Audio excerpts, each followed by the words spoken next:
Friends, welcome to Battletech Oath of Endosteel, episode 4, 3028, part 9. This will almost certainly be the second to last episode of this season. Next episode should be the last, and then we're going to follow it with a week where we'll do like a season 1 post-mortem. I think it's going to be pretty crazy because I don't know how this season's going to end, but I have some idea. I think I have a good idea of how it's going to end. But these people could always flip the table. Is there anything we need to cover before we go to some advertising? No, excited to play. Okay. Yeah.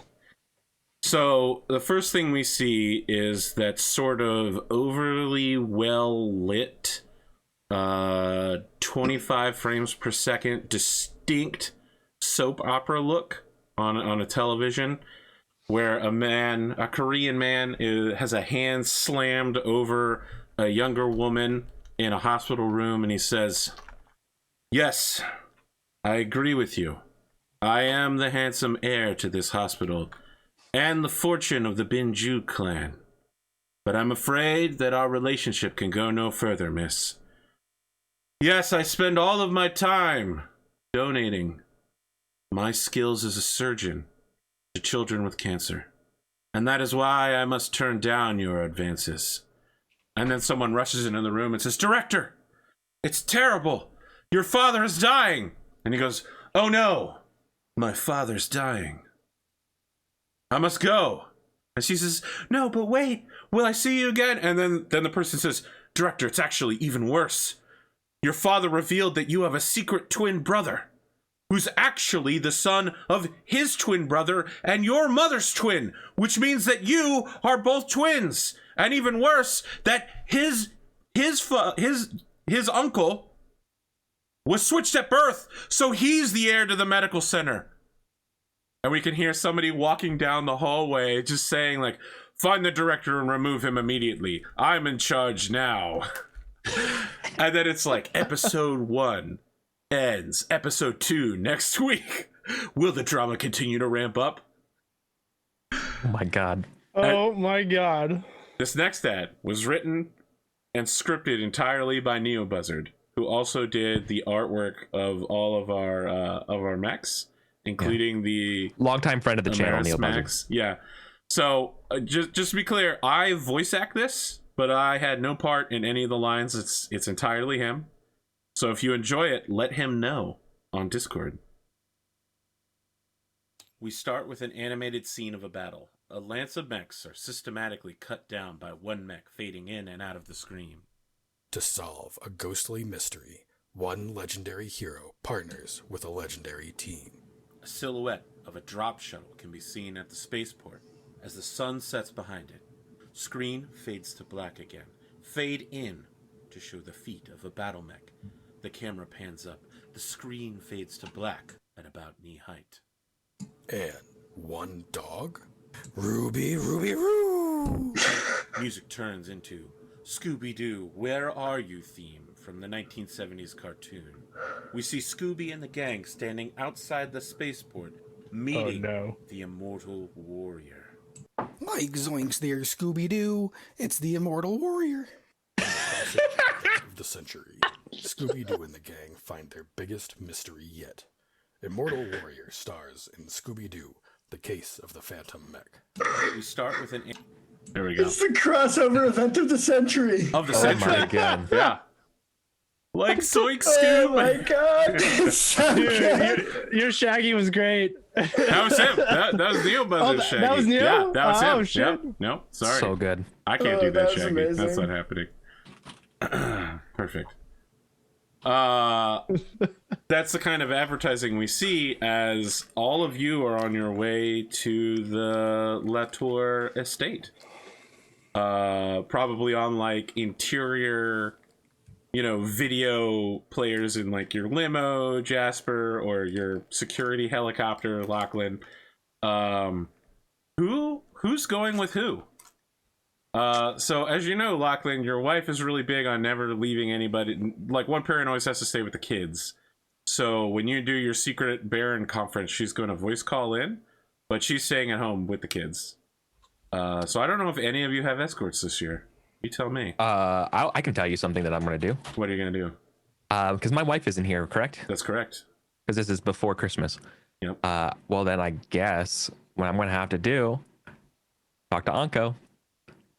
I would like to go with Anko's. That's I would like to go. I would like that's Anko a to join me arm surprisingly in arm. safe into choice to go with family. Yeah. I was thinking one is, does Sir Tyrion Sauron get his own invite now that he's a landed noble? Yeah, that's up to you to pass such an invite along to him. Then I would definitely invite Yes, him. then So he's definitely goes. getting a ride with me, Yes. unless he doesn't want one. I mean, if you offer him a ride, he will take one. Yeah, definitely. It's like so this is a man who spent his whole life in a dropship. So he's just like, oh, real leather.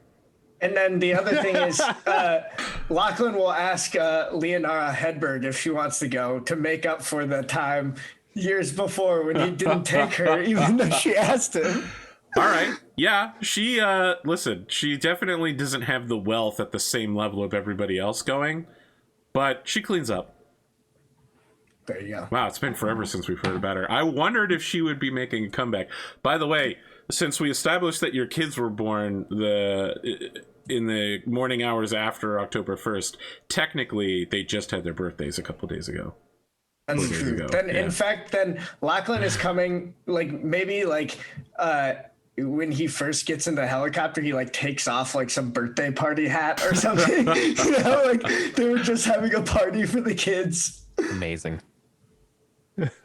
I think Anko would definitely go with the safe bet, considering what's going on politically, and accept Hiroka's invitation. All right. So the Hiroka bodyguards, I don't know that you've ever seen them before. They're tough, beefy men with bulges underneath their left shoulder, indicating they might have some sort of weapon. And they give you a kind of, not disrespectful, but steely-eyed stare when they help you get in and out of the car. And to be clear, Anko is wearing a Supaku colored kimono, similar to the one that she wore in the tea garden. Yeah. Or the tea ceremony, or rather the meeting with Jacobson. But this time it's in her family's colors. Okay. Interesting. Anything special about your arrivals?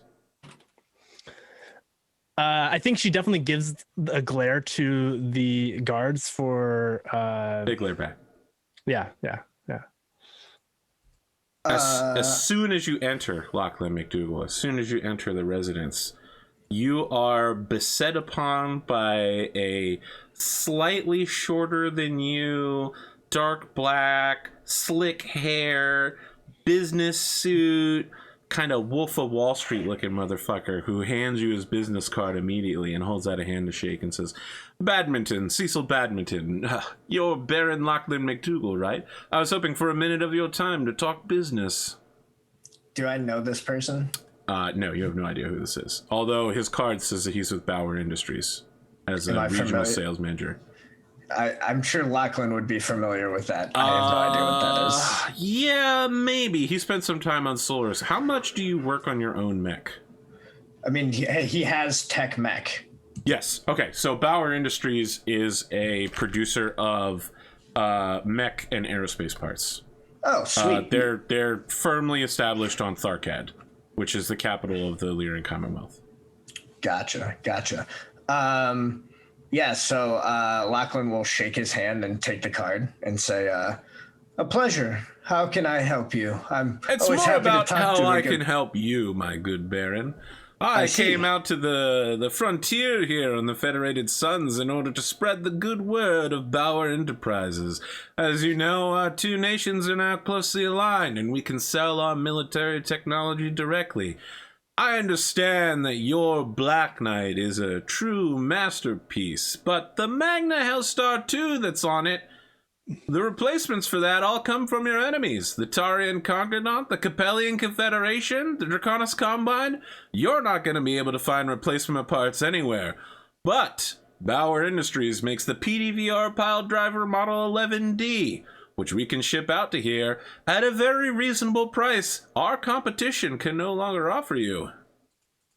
Are you saying I'm incapable of capturing such technology myself from my enemies? Captured technology? Who knows what could happen with shoddy Capellian workmanship?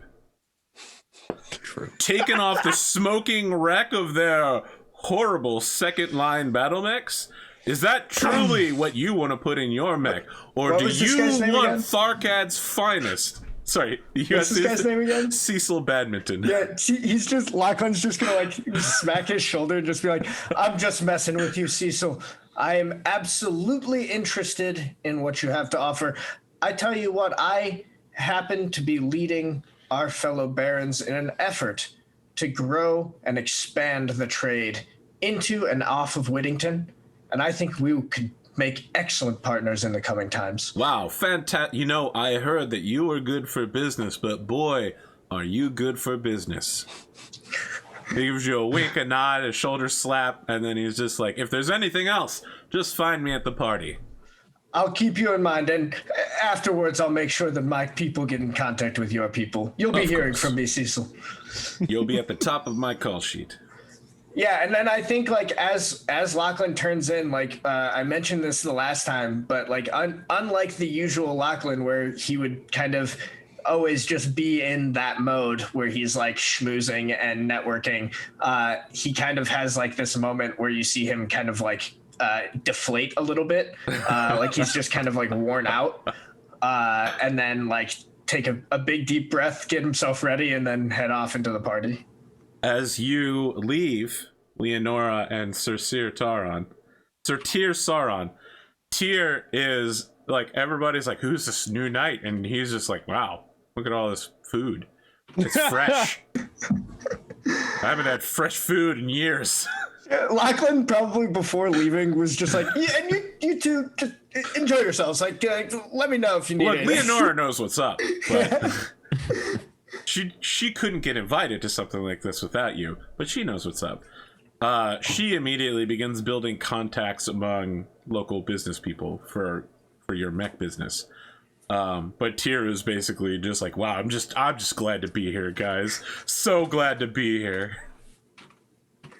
I love it. How about the arrival of you two? Anyone in particular that the two of you want to talk to when you arrive? I will spend most of the time introducing and just doing kind of like the, this is so and so, and say how how's it going? This is okay. And just being a very nice person. Now I know Anko probably wants to do something different, and be very likely that Anko would want to go schmooze with other people. As I'm playing like very safe, right? I'm playing very safe, very conservative, just like making sure that you're welcomed in a very normal way, not trying to upset the status quo to anybody or anything like that, right? Like I'm really obeying the forms here, and you know that I'm doing it. And like imagine going to a wedding or whatever, and like it's like well, this is my great aunt, this is my aunt, like just go, and you're like, okay, dude, like none of these people I'm interested. I want to go hang out with the people my age, right? Like that, like or whatever, right? But I kind of imagine it going something like that. Yeah, I think that's great because that kind of plays into what Anko wants to do, which is just kind of go around and introduce herself to as many people that make sense in creating a coalition around protecting Whittington. And she's doing essentially what Genji had suggested, which is build up the resources and like figure out what others need to maybe conduct a rescue mission for von Hohenheim, Jana. Okay. This is going to be a roll. Okay. I think that I'll give you a choice between protocol or leadership. Protocol would be doing this the right way, and leadership would be doing this the forceful way. Well, I think Anko definitely would be using protocol in this. Okay. I'm sorry to interrupt real quick. Is there a way I could like say help, like my introductions, like warm people up at all, or is this not applicable? I'll reduce the difficulty by 1 for protocol. Okay. Sure. If you've already described that that's exactly what you're doing. So, 11. Okay. Yeah. That is a 12 plus 3, so 15. Okay, that's a 9 plus 3, isn't it? Yeah, it's No, but so I have a 6 for my protocol. So I was doing the quick math of. Okay. I thought you had a 3 for your protocol. Forgive me, you know better than I do. That's the last time you learned from me. I have 3 charisma and 3 for my protocol, so adds up to a 6. So you speak to a lot of people who have a vested business interest in getting Jana back, but they have no capability of doing so, right? Like they don't have military forces or anything like that. Sure. But they have contacts on the other side of the border because she was big on trade and economics. They agree to send you what information they have, although it will almost certainly be very limited. Sure. People who are willing to send some funds, like not enough funds to buy a Battlemech, but maybe enough funds to collectively get ammunition and supplies. Okay. And I think one piece of information that would be really interesting, again, playing off of what Genji did, which is correlate a time of rescue or a time of execution to like an event that would kind of mask our entry, would be interesting. So maybe like a big trade day or like an event of some kind would be kind of interesting if they have contacts or a way of coordinating something like that. So yeah, I think that's what Anko's gonna be doing, and also just kind of connecting with the locals that she's maybe been disconnected with for a little while, as not being really a head of house, and being very polite, making introductions, saying hello to the barons, Lord Genji, for instance, more of a passing hello and like, it's lovely to see you again sort of thing. I think mostly Lachlan is just trying to like set up his little barons use this as an excuse to all meet together before the Senate thing. Other than that, there's probably a conversation to be had with Lafayette runs the police, right? Yes, she's planetary security, so she runs like the federalized police and defense forces. So there's probably a conversation with her to be had about. She's not here yet. Oh, okay. And it's very conspicuous because, you know, like she's supposed to be in attendance. People are wondering where she is. Oh dear. Okay. Well, then if that conversation can't happen, I guess I could talk to Genji. All right. Yeah. So Genji is holding a sort of impromptu philosophical discussion about the nature of warfare and the false justifications for a just war. He's basically like, what was the name of the guy that wrote the document? St. Augustine. He's basically like trashing the church's current just war doctrine that's survived for thousands of years, and just going into like, God commands us to smite our enemies when they attack us. I think and so it's not just a religious it's not just a religious argument, to be clear. He's also making it from the point of view of House Davian. What we declared peace and we were still attacked during that peace by the Draconis Combine. Now is the time for us to have an organized reprisal response. So yeah, like Genji sees you approaching and politely wraps up his end of the discussion, which reduces the passion level of the group by about 100%. But people are still like, they're like, oh, you brought up several interesting points, sir. And he goes, no, sir, you brought up several interesting points. Might I further elucidate you on this subject? It's very tame once Genji leaves. And he hands you a drink and says, Baron McDougal, what can I do for you? I assure you I have no challenges to anything that happens here, unlike previous events. Yeah, I think like Lachlan will chuckle a little bit. And he probably says like something like polite about his like, I enjoyed your what I heard of your take on the realpolitik of war. We'll have to discuss it more freely at some point. But before I take up too much of your time, I know you've probably heard that I'm planning to gather everyone together as I did last year. Indeed. I am prepared for such a gathering. Sorry, I'm not doing my Genji voice. Shit. There is 2 specific subjects that I was planning to bring up, and one in particular I know that we haven't always seen eye to eye on, but I would appreciate your support. In what specifically? Lachlan will kind of look around real quick to just make sure that people aren't over. Nobody's listening. Nobody's listening. There's enough ambient noise that it would be difficult to cut through. That's the idea.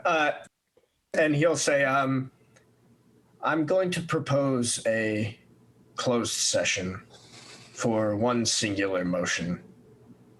I want us all to work together to save Baron von Hohenheim. Have you spoken with the new Seppuku Baron? I have. She has approached me privately about this specific matter, where I have offered the support of Pax Charlemagne. I am aware. I just wanted to make it clear that I am in part working with Anko Seppuku, and secondly, I am hoping to make sure that not only is your vote on our side, but also vocal support. I know that... I have no objection to any of this. She is excellent. She is a member of our nobility, and she has done no wrong by me. In fact, excellent. She was captured in the service of our planet. We are in agreement then. I'm glad to hear that. In the meantime, I did want to ask you, I had a conversation with Sebastian Bassett recently in which your name came up unprompted, mentioned something about you working together. I wanted to see if you knew anything about that. Curious. I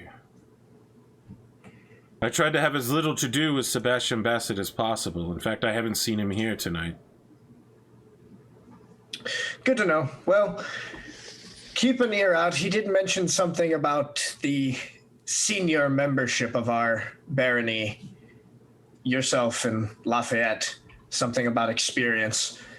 Anyhow, I wanted to make sure that, wanted to see if he had actually spoken with you about it. I believe that Mr. Bassett may assume certain facts that are not in evidence.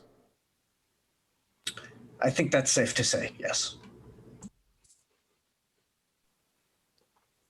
I will clarify my relationship to him at the earliest possible convenience. As you wish. I appreciate your time tonight, Baron. Yeah, he looks like that little addition at the end really got kind of upset, like, oh, so Bassett's saying we're allied now. Well, that's some real shit. That's exactly what Lachlan was going for there. Just to be clear. Yes. Destroy Bassett's. Anyway, sorry.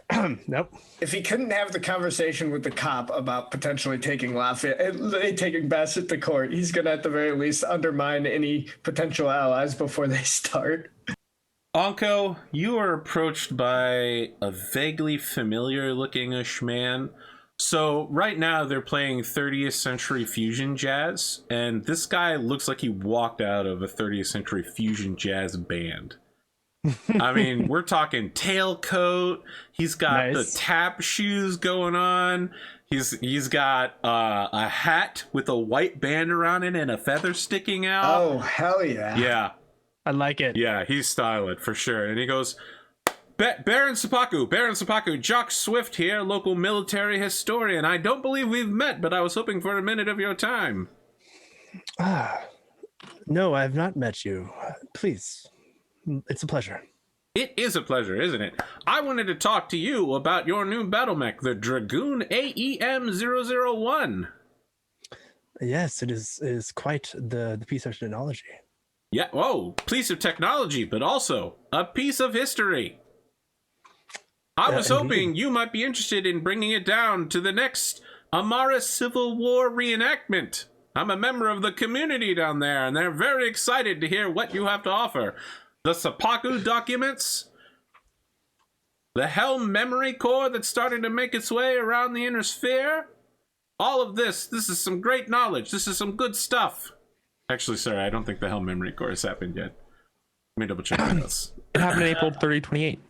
But that might be true. Yeah. Helm memory maybe core. this is the first time we're hearing about it's making its rounds in because Whittington. it's being transmitted by made it merchant ship rather than by Comstar. So it's like, so Helm memory core. Yeah, all of this good stuff is really bringing out an Amara Civil War renaissance. And I was hoping you might bring your Dragoon down there. But even if you don't, lady, even if you don't, I'd love to get a look at it. You know, maybe just put my hands on a piece of history, personally designed by Stefan Amaris himself. You really can't ask for better than that.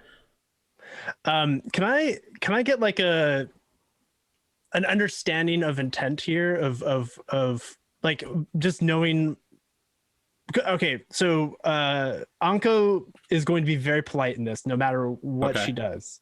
But I kind of want to know, as a player, to make a decision for Anko, the knowledge and history of this group and like kind of their part in society. I mean, they're basically Civil War reenactors.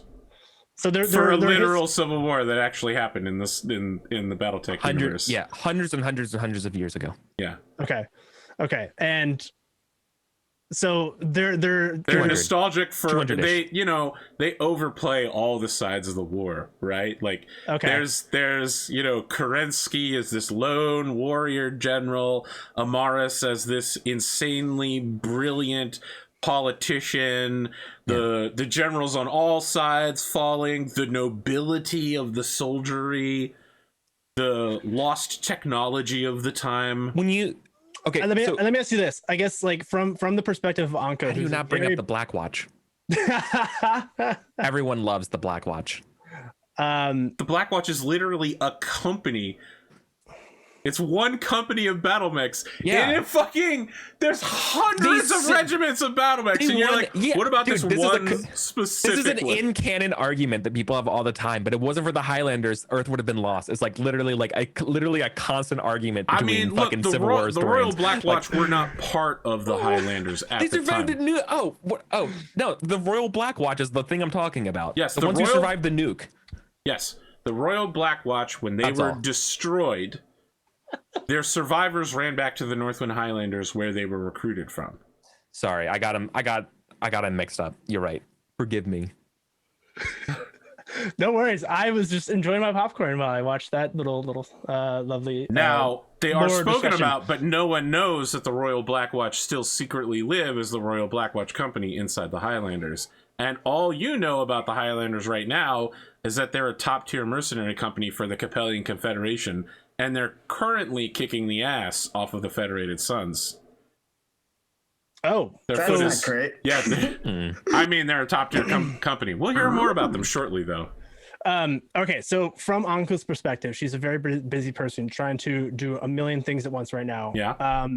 Is there a benefit of me interacting with these folks from a political standpoint, a tactical perspective, a knowledge perspective of just understanding this Battlemech some more, or understanding the probably context? They have no technical knowledge about the Battlemech. That's but fine. When it comes to an understanding about the history of the mech, its importance to the war, how it exemplifies the brilliance of Stefan Amaris, who personally designed it, the fact that it's one of the first and only modular Battlemechs that can swap out its weapon capabilities. Okay, yeah, I think she'll try to squeeze in time, and she'll. What was the name of the gentleman again? Jock Swift. Jock Swift, Sir Jock. Oh, please, sir. I'm no noble. I'm just a local military historian. It is wonderful that you have such a passion for history. We can learn much from it. I will see if I can squeeze some time to visit one of your engagements in my schedule. I will have some if you have any information, I will have my people contact you. I'll have my people contact your people. I'm my people. I see. It is a pleasure. And she like bows politely. You can see him pulling out like a cell phone and like calling all of his friends and just being like, it's on. Let's next time we get our uniforms, it's gonna be a special one, boys. I think Anko's like thought process there was, well, having some history buffs in her corner could be helpful in some respects. But anyway, she's trying to connect with the people again. Yeah, well, that's a good start. So at some point, someone hits a glass with a spoon. Ting, ting, ting, ting, ting, ting, ting. Precisely. And we can see that it's one of Sebastian Bassett's knights, who's wearing a knight uniform now. Actually, all of his guys are wearing knight uniforms now with a unit patch that says Wolfhound on it. That has like, it's shaped like with a angular wolf's head. And the top part is where it says Wolfhound with ears coming out of it. Yeah. He's gonna have his wolf pack, man. I mean, it's Bassett, so it's dogs, but yeah. Oh yeah. That's why they're wolfhounds instead of the wolf. Oh. Yep. Angelique Latour and Sebastian Bassett descend a staircase together, and it's immediately obvious that she's very pregnant. And he says, "Ladies and gentlemen, gathered nobles, I just wanted to take this occasion to, like my mentee, Lachlan McDougall and his little friends, announce my wedding to Angelique Latour. We carried it out in a civil ceremony earlier today, and the house of Bassett Latour has been born. I understand some people keep their houses divided to maximize their voting power, but," and he like turns and pats her arm, "we're about family. We're about maximizing ourselves." And that's why I hope that the Countess will approve several of our petitions for the new nature of the rights and responsibilities of the Bassett Latour family. And I want to offer my salutations to Lachlan McDougall for giving me the idea to have the wedding at this soiree. We don't need to double up events anymore. And like everybody's like, oh, how nice, Lachlan McDougall, what a great mentee. Like Lachlan Kohai. Second, I want to take this opportunity to apologize publicly to Jasper Hiroka. How could I know that we were both being duped by a devious criminal, a disgusting traitor like Arkadiaki Herzog? He, and I assume his people, will all be put in prison very soon. I'll do whatever I can to help you recover the money I paid him, which he embezzled from you. I'm very sorry that this happened, Jasper. If only I had had the foresight to see through his ways. Can you forgive me? Is this public? Like he's saying this in front of everybody? Oh, It's very public. Are you familiar with the story of the scorpion and the frog? No, I'm afraid that I'm not. What an unusual response. Tell me more. He's saying as they're still descending the staircase. Of course I would love to forgive you, but as a scorpion, I must always sting. It is my nature. Oh, like people are confused. Like this immediately shuts down the like post-wedding announcement vibes. Like people are like, what the fuck, Jasper? Yeah. Well, basically, I'm ambiguously calling him out and being like, sure, I will publicly say this, but I'm going to do my own shit. And if it turns out like you are also, you know, just... And Jasper Hiroka, everybody. Jasper Hiroka. What a kidder, what a jokester. Jasper is a much more eloquent person than I am. Okay. But basically, yeah, right. That it's my nature to be just, right? And if it turns out that shit's fucking fucked up and he messed up, then not my problem. I'm coming for him. Okay, so yeah, he covers it by trying to be the bigger man. And everybody's just like, wow, what a great guy covering for his mentee and all of his little mentee friends. And then he pats his wife on the arm and she leaves. Angelique basically just leaves and he says, I'm afraid my wife is very tired. The pregnancy, you know. I have one more announcement to make at the Battletech Ball this year. My new unit, Wolfhound, has formed. We already have 2 lances of mechs, but when I came back from New Avalon, I brought 4 fresh Wolfhounds with me, one of which I'll be piloting personally. 3 Wolfhounds and my own personal fire starter are going to be added to my noble guard, and I will be looking for pilots of distinction and skill, which is why I'm opening interviews to any on the planet Whittington to join my guard and move up in the world. Become a Mechwarrior. Are you at home right now looking for a job? Join me. Test. If you're good enough to make it with me, you're good enough to make it anywhere. And Wolfhound needs you, because we never know who's going to attack us or from where. And he raises his cyber arm in the process. And everybody's just like, what one of his own men whisper, like, what losses he suffered to bring us justice and peace. And everybody's just like, yeah, clap, clap, clap, clap, clap, clap, clap. We gather together every November 5th in order to celebrate the life of Alexander Kerensky. And his cyber arm crushes his glass and the alcohol leaks down. I denounce him. This Kerensky ball is a sham. We pretend like a man who destroyed the inner sphere is worthy of our praise and admiration. When war was an option, but certainly not the only option, he chose to set the inner sphere to flame. When the war was done, rather than build a coalition of peace with 80% of the inner sphere's military forces, he chose instead to take the best and brightest and drive them on a suicidal mission beyond the deep periphery, where we will never hear from them again. They are dead. We are nobles. We are business people and lords. We are responsible. We cannot simply take our duties and fly off beyond the rim of the inner sphere to do whatever we please. We serve the people, unlike Alexander Kerensky. He brought destruction and death and allowed society to devolve and divided all of the great houses. Who's this guy? It's Bassett. It's Bassett. Fucking leave. Yeah. I get up and leave. Like, I'm not listening to this shit. He gotcha. Yeah, of course I leave. I know my words. Isn't anyone in the crowd like reacting poorly to this? Yeah, there's a hugely mixed reaction. Like, some people are like, wow, I never thought of it like that. And other people are like, well, I've been told dogmatically since birth that Kerensky's great. And other people are like, well, this is going to be a Kerensky ball people are going to talk about. Yeah. It is. I leave not to cool the kind off, of warm I'm gonna reception kill this guy. Bassett was hoping for. I gotta cool off, otherwise I'm gonna kill this guy. I'm wondering if Lachlan would use this as an opportunity to...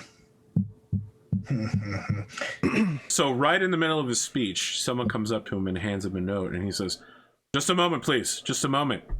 I love that Jasper already left, because he says, is Jasper Hiroka in the crowd? And people are looking around for Jasper, and Jasper's not there. And he says, we've had word that Audrey Lafayette was attacked on her way to the ball, and she left what might be a dying message for him. Can anyone find Jasper Hiroka here? Everybody's like looking around, like, Jasper, where's Jasper? I'm out on a balcony. Thunder balcony. Okay, like, people are looking for you, but no one can find you. No one knows about your predilection for going out on balconies. Yeah, I was probably the last one to know where he was, but I'd be able to track him down. Yes. So just to be clear, like, the whole event has devolved into chaos now. Yeah. Like, he's done giving a speech. He's kind of smirking. He's restarted the dancing. Sir Tyr Sauron is still eating fresh food and drinking heartily. But he's just at the buffet while everything is going on. There's some weird vibe in the place now. Like, some people are like totally shook at the denouncement. Some people are like, wow, that's actually a really interesting way of looking at it.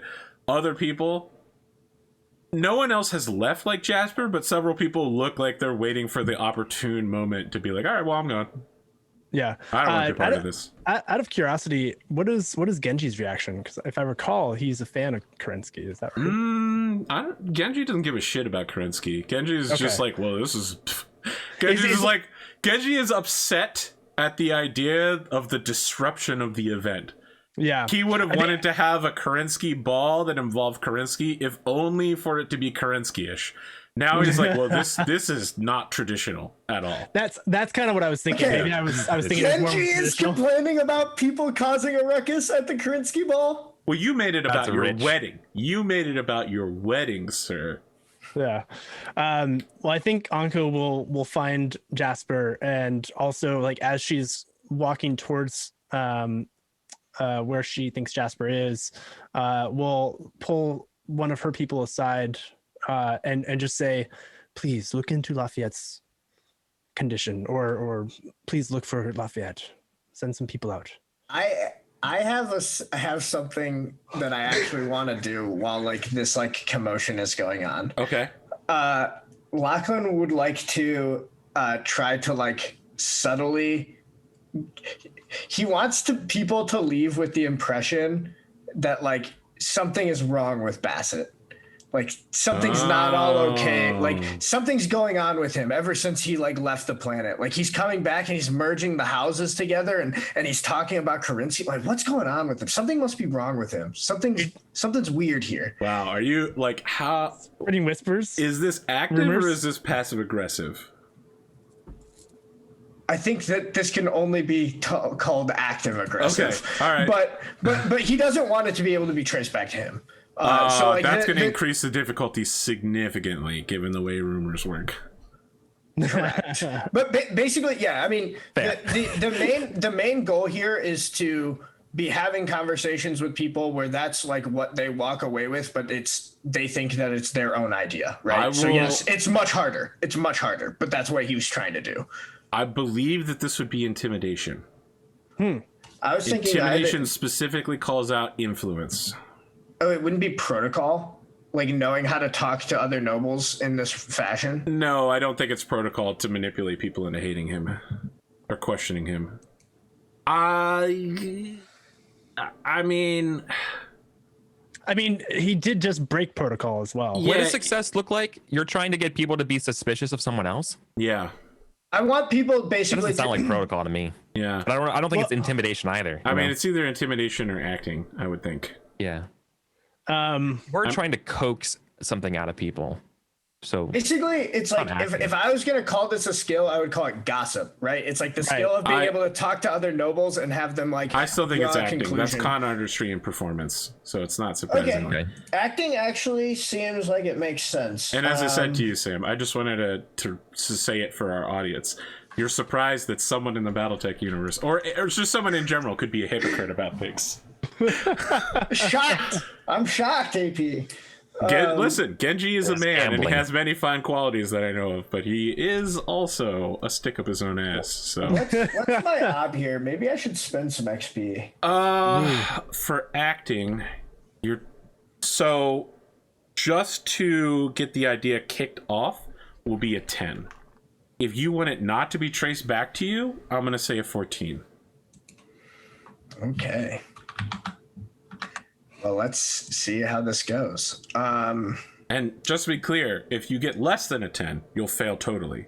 Correct. If you get between a 10 and a 13, they'll lead back to you in a traceable, distinct way. Like, the idea will start to spread, but Bassett's going to be like, oh, so McDougal's talking shit about me, huh? Yeah, I mean, obviously he's trying to like phrase it as like I'm worried about him, right? So like other people, but Bassett himself will definitely know what's what. Yeah. In the same way that like when he was complimenting Lachlan outside of the when he vaguely threatened Lachlan, yeah. And everyone was just like, yeah, I know a threat when I hear one. Alrighty. What do you think, guys? Should I spend some XP on acting? I don't know. Dude, I mean, that is kind of your game. You do con people. For a man who wants to run a mech Olympics performance, you don't have a lot of performance. That's a good point. Yeah. you got a good point. All right, I'm gonna spend dude, how much dump some points into it. How much do 2 to start, and then it's 1.5 times the amount, I believe. 1 point. So it's So the first. How many one's skill 2. points, right? Then to go up to 2 would be 3. So I could For spend skills. 5. All right, I'm gonna spend 5 XP and bump it by 2.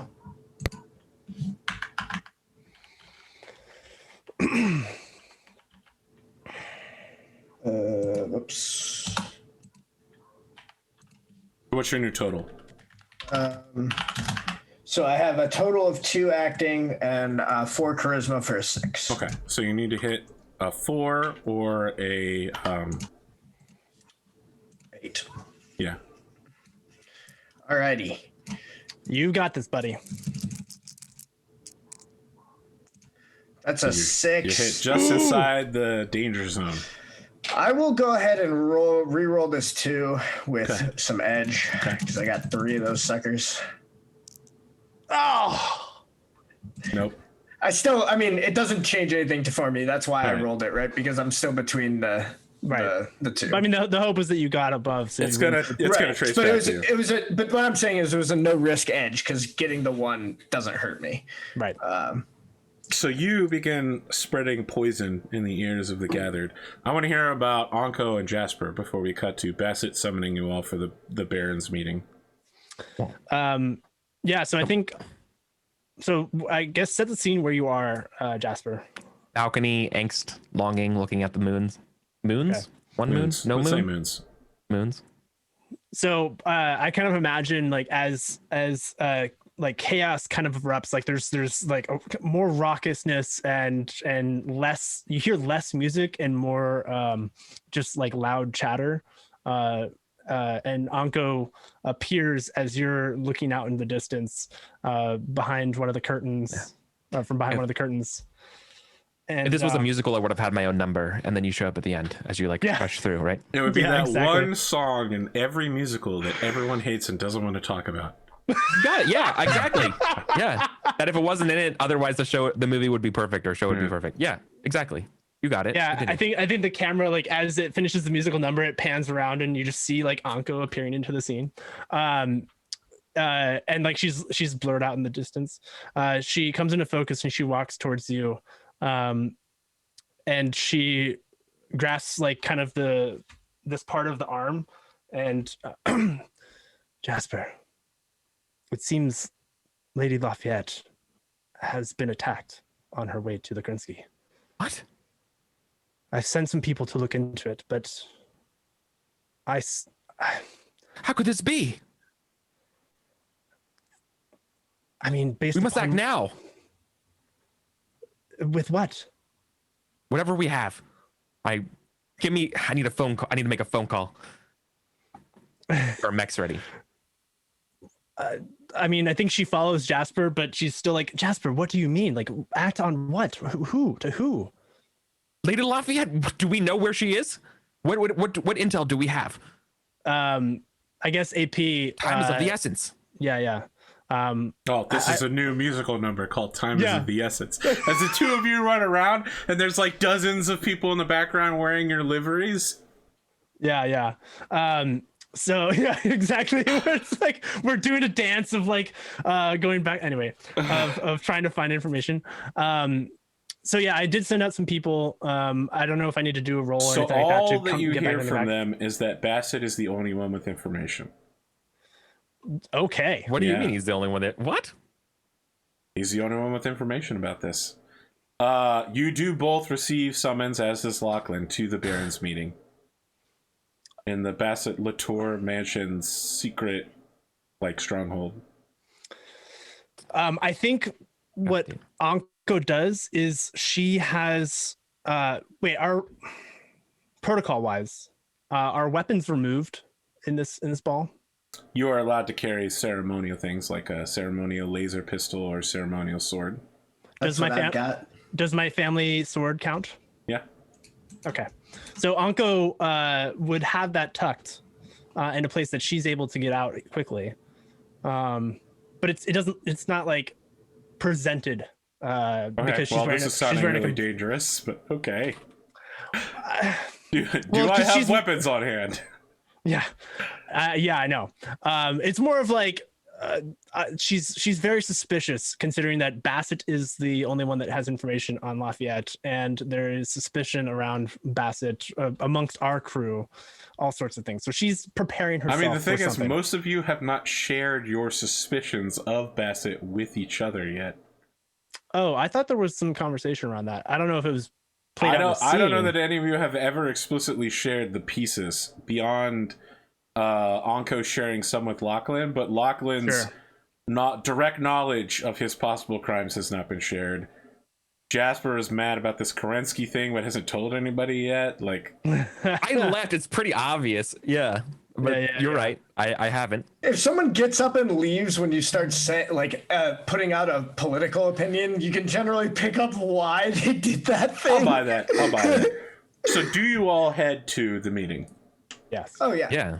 Okay. So just because people get confused as to who's here, Sure.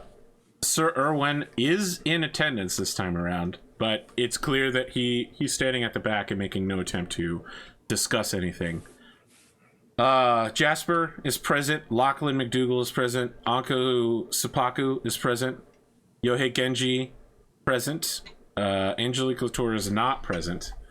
Audrey Lafayette clearly not here. Jonna von Hohenheim Spaku not here. And Xenia is Skype calling in. Interestingly enough, Maximilian Jacobson, Knight of the House of Lake, is also here. At the back, next to Irwin. Is he someone who'd be let into a closed session? Normally, you would not think so, especially because he's not a knight in the traditional military sense. Like, he doesn't have any lands. He got it specifically for donations to her political and artistic endeavors. So it's kind of unusual that he's in here. But Bassett doesn't seem to mind. And I keep saying Bassett, but now his name is Bassett Latour, so I guess I should call him Sebastian. So Sebastian is gathering you all.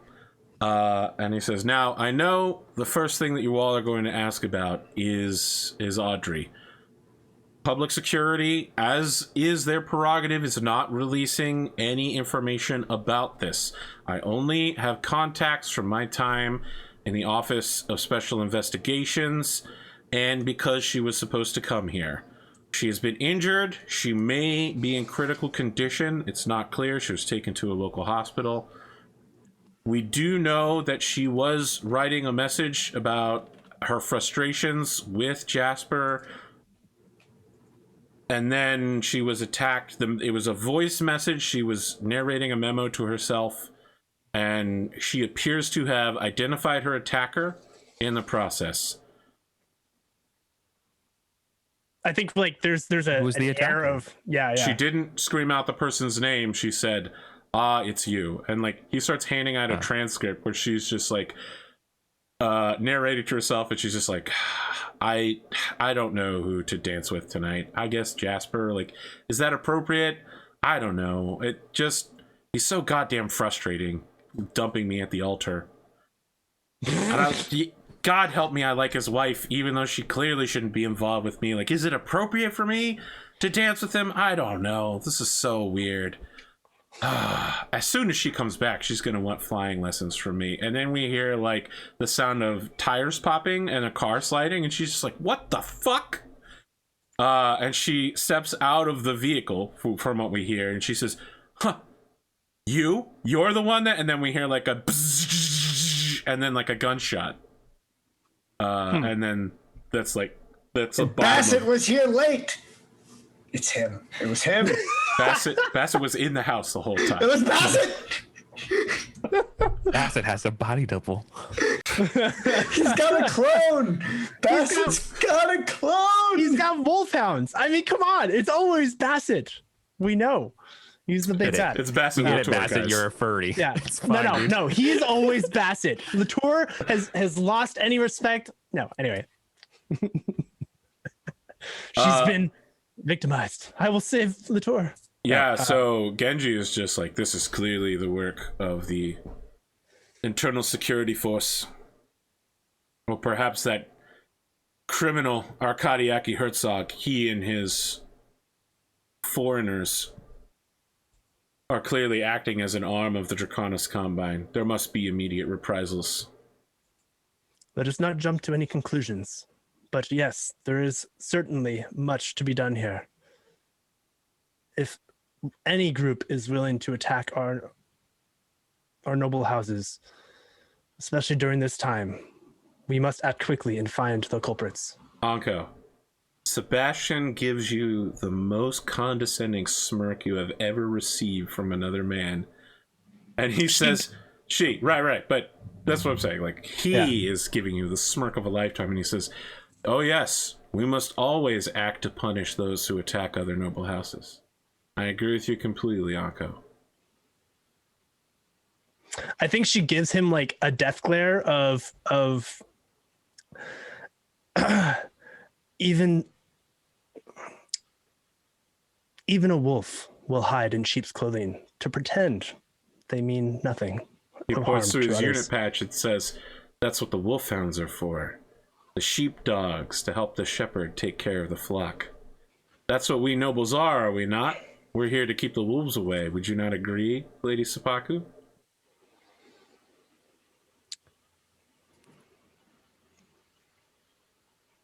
In time, we shall see. Like the whole room is like, wow, that was a real easy answer, and you took a long time answering that. Yeah. No, I think it was more the player thinking, but Anko was very quick to respond. All right. So he says, now look, I know that we're rushing through things. There are several topics of discussion we need to cover as barons. Audrey may not be among our number, and we're still getting a connection set up for Xenia. But I know that the situation with Jana von Hohenheim weighs deeply in our hearts. And I wanted to be the first to declare that Wolfhound is ready to stand with any rescue forces.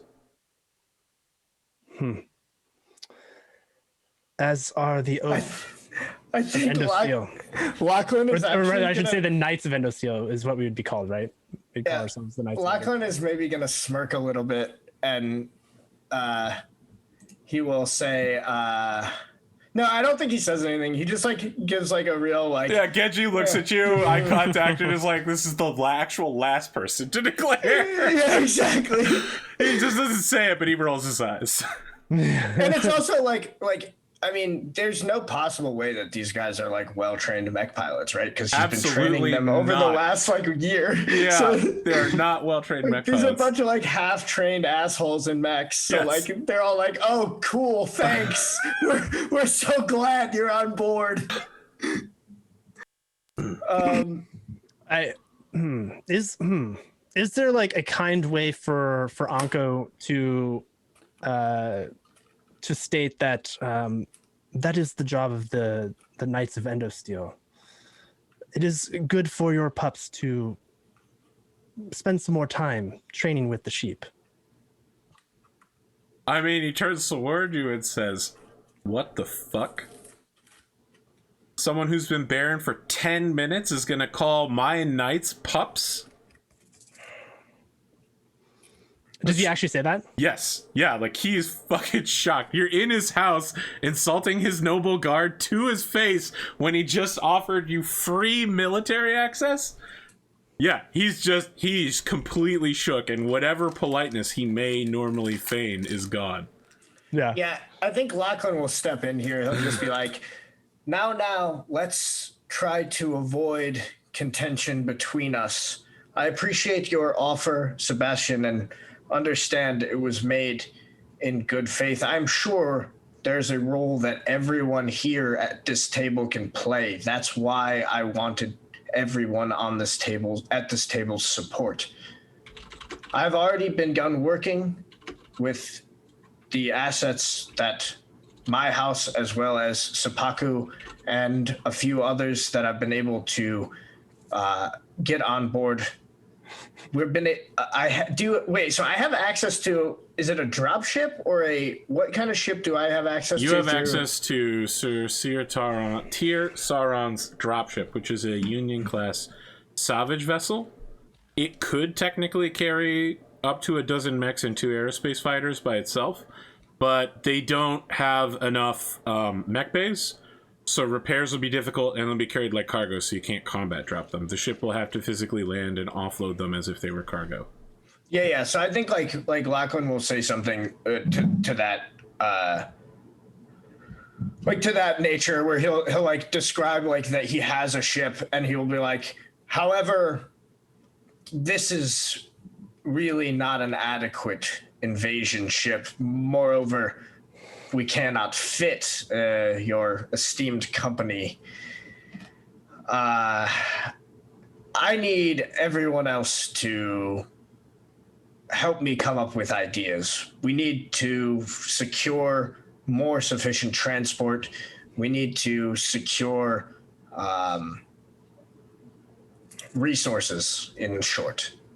So that's why we all need each other. Sebastian gives a surprisingly frank. He says, between all the mech purchases and my arm and my travels, I'm afraid that my resources are nearly tapped out.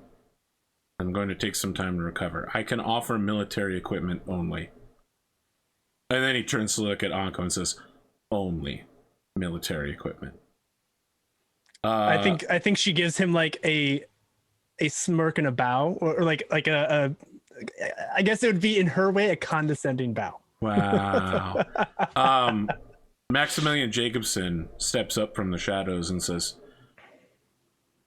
jump ship contracts, especially ones that are going to take you several jumps to the other side of the Draconis Combine border, are going to be very hard to come by. You're basically asking the captain to put their ship and their livelihood at risk, even if the ships were available, which they are only sparingly.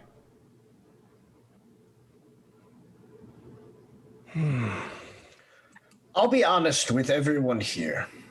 I'm not coming to you with a completed plan. I'm coming to you with an entreaty. I do not believe that we can leave one of our own behind enemy lines. She was there to help us all for the greater good of Whittington. Without her, we would not be in the position we are in now, where we have the kind of options in this war that we have. I'll be frank, I didn't always get along with Jana von Hohenheim, but she's the finest socio-political mind that we have on Whittington. Her political economy is head and shoulders above any of ours, and if we are going to come out of this war whole, we desperately need her. Sir Irwin steps up beside Maximilian and says, it does not sound as if anyone is in opposition to this plan. House Lake will stand behind a reasonable plan of both attack and defense. What I'm trying to get at is that I think that we may need to work together some to get a reasonable plan of attack and defense together. I've expressed, we, as the Oath of Endosteel, have a fair bit that we can bring to the table. It seems that Sebastian Bassett can also offer military hardware. However, we are going to struggle with the aerospace component as well as getting there unless the rest of you have ideas. That's part of why I'm here. So some of them begin talking quietly with each other, and it sounds like it's not a problem you're going to solve tonight, but everyone's going to start putting resources on it. That's really like the goal, right? Is like he's not like expecting everyone to like be like, all right, we've got the plan, but it's like, all right, let's just like Jasper, Maximilian is surprisingly quiet after this point. Like, he said his piece about the jump ships, and then he's disappearing back into the shadows, which is very unusual for a man of his bombasticness.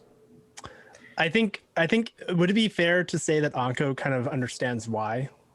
Yeah, I mean, because participating in this conversation would be tantamount to economic suicide. Yeah, this massively compromises, even being in this room massively compromises his neutrality. Yeah. Right. So I think there's a new understanding from Anko, where she doesn't engage with him in particular, but she does talk to the other nobles, discussing some of the things that she's already put into motion, discussing plans and like the resources that she's been slowly collecting, trying to see if others would be like, oh yes, okay, I'll help you in that effort or this effort or whatever. Okay. Sebastian pulls everyone together towards what seems to be a wind down and says, now, the other thing I wanted to talk about here is the issue with the mercenaries on planet. When we started attracting them to the planet, we didn't know the kind of numbers they'd bring. There's an issue about housing. Their military equipment is too heavy to be rated for a lot of the spaceport. They don't have a place to stay, to live at, to begin with. They're living in warehouses, which they're getting fined for. This situation is untenable. If we want to invite these guests into our house, it's not going to work like this. And that's why I want to talk about the upcoming defense appropriations at our, what will almost certainly be a closed session coming up for the Senate. I believe that we should surge funding into construction of new facilities outside the spaceport to place these people. And more importantly, for now, I would like to invite Lachlan McDougall to present a plan for policing these people and the streets. Awesome. Yeah, so, I mean, this is basically him. He was like, I offered to do it, and you shut him down. And he was like, well, now it's your problem, Lachlan. What do you got? Yeah, no, so Lachlan is going to, so he'll say, he agrees about the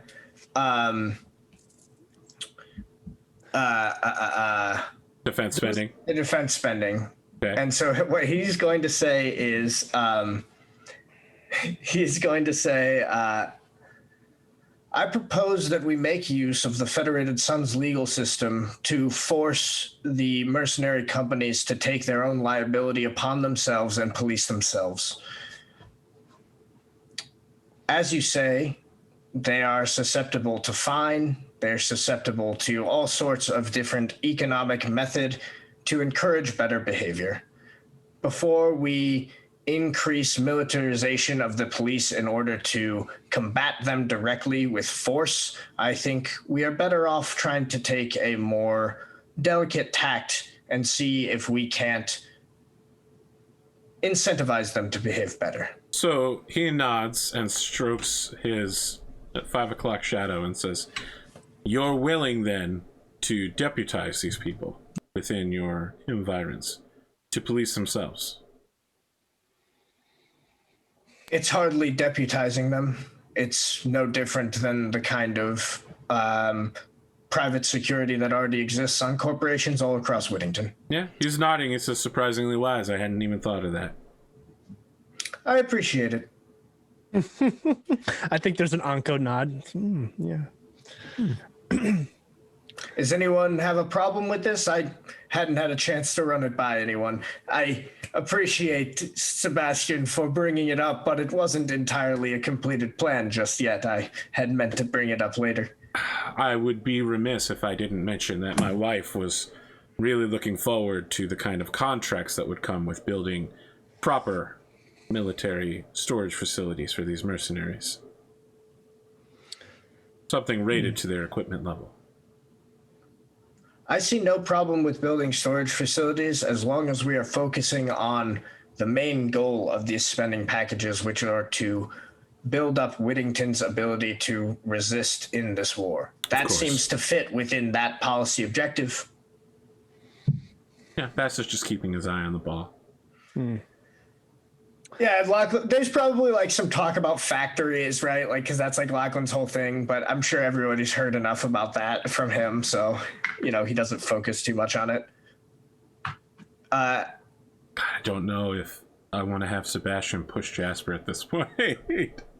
I don't think so, but I think that Sebastian is 100% like, oh yeah, so that's what it takes to push Jasper's buttons, huh? This guy so much. When this meeting like is basically over, Yeah. at some point I think Lachlan would want to like try to catch Jacobson. Okay. So Jacobson is the first out, so you're gonna have to hustle to catch up with him. Is he leaving the party? No, it looks like he's going to some of the Talent 7 girls, like when you catch up with him. He's like signaling for them to come over and speak with him. And he stops and turns and says, Lachlan. Good to see you. Maximilian. You as well. It's been some time.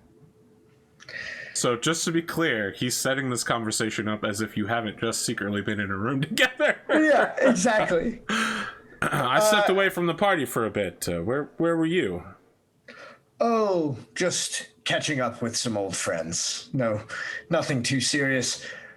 I did hope that we could perhaps talk again, maybe after this. I'm interested to see that you've made such a statement recently about loyalties. I was hoping to talk more about that with you. Well, I have, like, he gestures with some, like, complicated coffee house language and says, I have time now if you'd like to step out on the veranda. Of course. Yeah, he's going to go out and he'll basically, he's going to say what he was alluding to, which is like, as far as I'm concerned, like you being in that room is a powerful statement about your neutrality in this war. I was invited by Sir Irwin to specifically speak on transportation issues.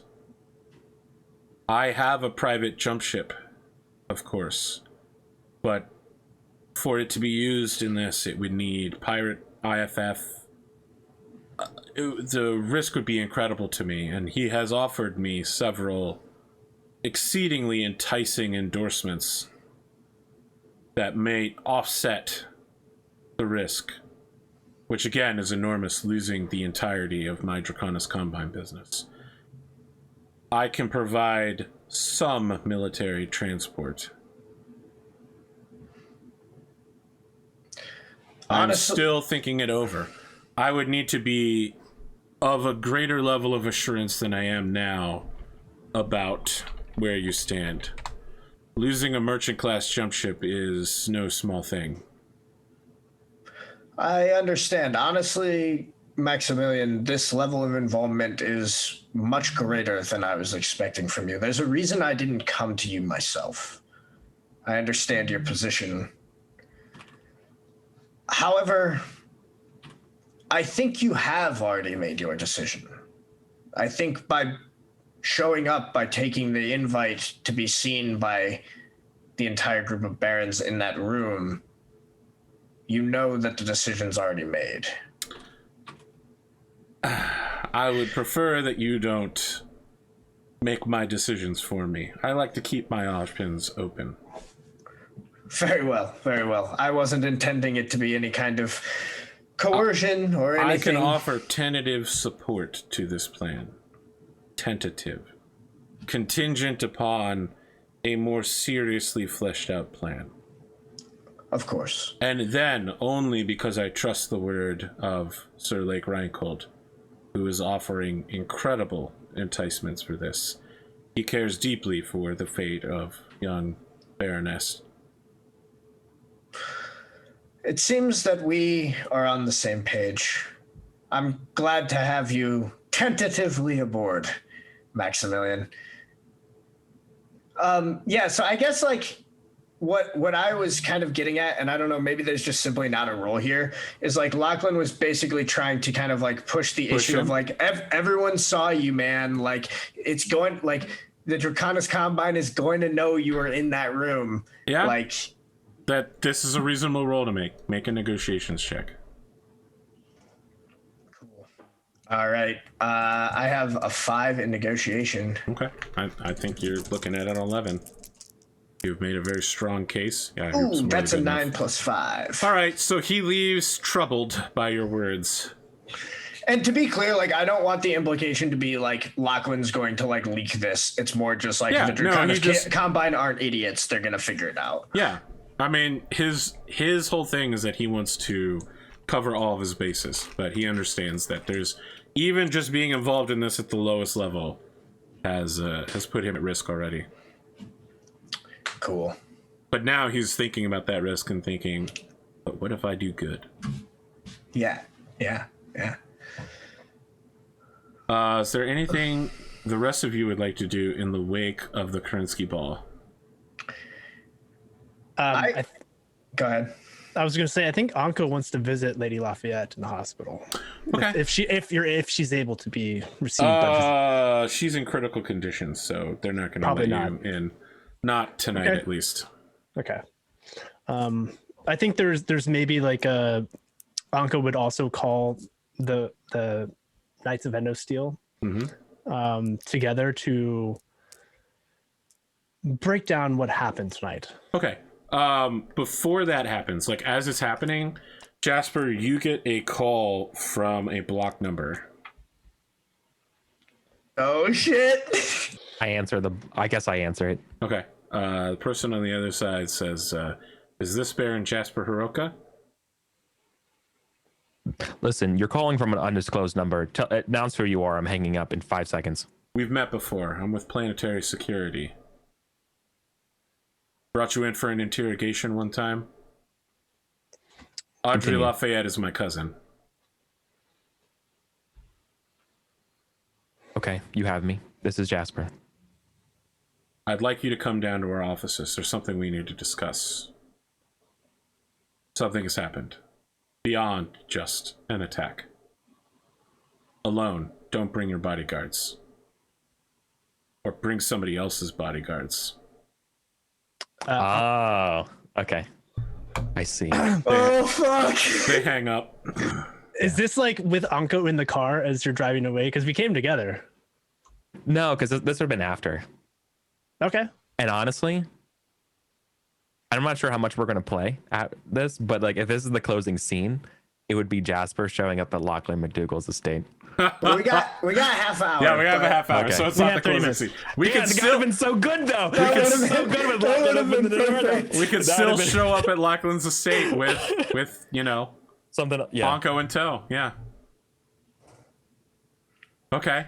Lachlan, Xenia chips lets are you down. know that, well, it's the night of your wedding anniversary, but it's also the night of Jasper's wedding anniversary, and he's outside the estate pressing the buzzer. Yeah. Okay. Wait, is Anko with him? Yes. Okay. Yeah, okay. yeah. So like, So there's it's like the two of them, and you can see on your little holo vid call that like the limo has left, and it's just the two of them standing outside your estate.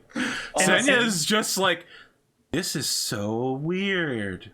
And Anko has changed clothes into like a business suit, like a power suit with like her blade at her side, with like her hair tied up. She looks like, oh man, I'm trying to think of her name, but there's like a samurai. Anyway, yeah, she's got her hair tied up and it's like drip down. Anyway, So go ahead. Xenia is doing that thing where she's doing advanced calculations in her head, but she's also drunk, and she's like, I don't have any idea what's going on. At least the kids are asleep. Yeah. I'm sorry. I have to deal with this. Don't think you're going alone. Oh, excellent. I can't leave you with Jasper. I've seen how you talk about him lately. Someone needs to be the adult here. I am nothing but cordial when it comes to Baron Hiroka. I'll have you know. Yes, Baron Hiroka. That's your best friend. Yeah, he's just gonna like do one of these and Okay. like head to the door. Yes, she goes to get a like evening jacket and then go meet you all down at the end of the driveway. He's gonna let them in for sure. Okay, yeah. And like he'll like invite them into like, I don't know, like a sitting room or something. Just one of the sitting rooms. you Yeah, know? one of the sitting rooms. I mean, it's a mansion, so. No, I'm agreeing with you.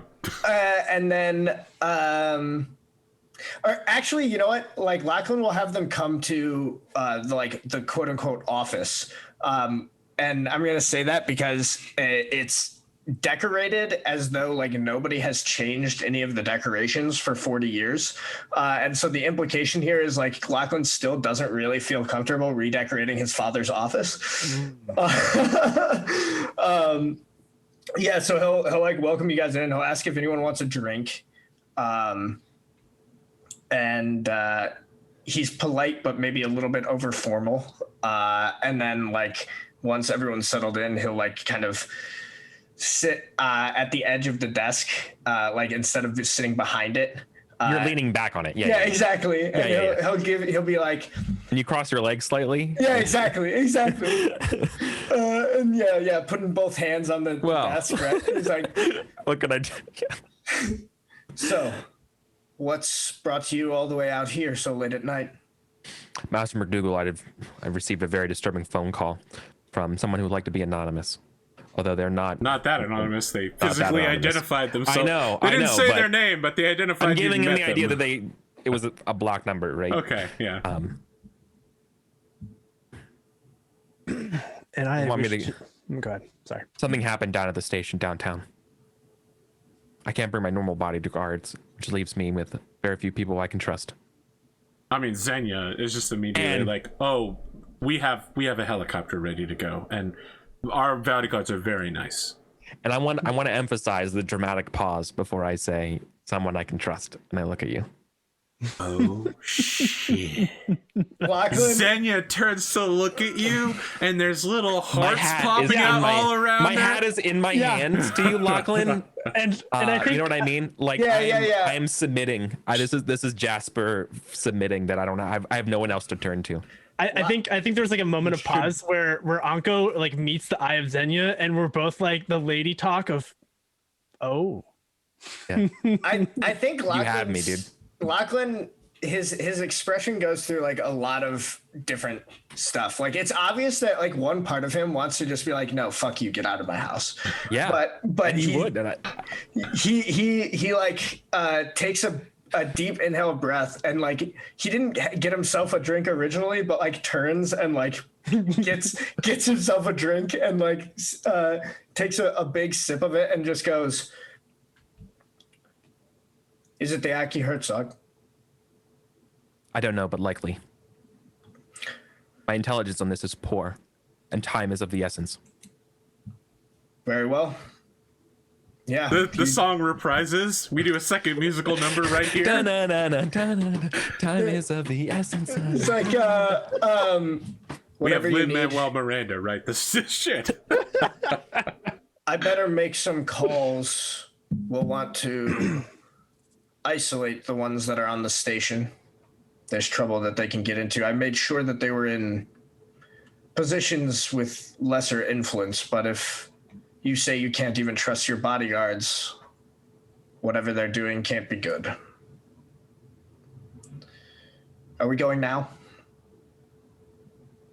That is, if you're ready. The idea. Yeah, I think Lachlan, like, he asks, and he'll be like, Xenia, do you mind calling and seeing if they can get us a helicopter?